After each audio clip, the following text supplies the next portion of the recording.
Okay mga kapuso, andito tayo ngayon sa National Highway. Dito yan sa Barangay Pagsabangan sa Tagum City, no? Davao del Norte. At ito nga yung sitwasyon dito. Sa makikita nyo, umabot na yung tubig dito kasi nag-overflow yung Saog River. Ayaw ng mga rider na isugal yung kanilang mga motor, pinapakarga nila. Isinasakay nila sa mga malalaking sasakyan gaya ng mga truck.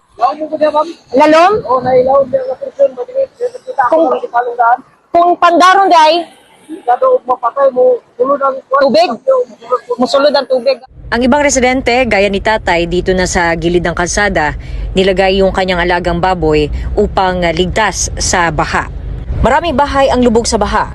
Ang mga apektado ay nasa evacuation center pero ang iilan, nagtayo na lamang ng tolda malapit sa kanilang mga bahay upang may pansamantalang matutuluyan. Ang problema ay ang napakaraming pananim na saging na tinatayang nasa 700 square meters na naanod sa Saug River sa ilalim ng Pagsabangan Bridge. Tulong-tulong ang DPWH, provincial at city government upang maklear ito. Nang sa gayon ay bumilis ang agos ng tubig. Namahagi naman ang provincial government ng paunang tulong sa mga apektadong pamilya. Yan muna ang update natin dito sa Tagum City, Davao del Norte. Ito si John D. Esteban, nag-uulat para sa GMA Integrated News.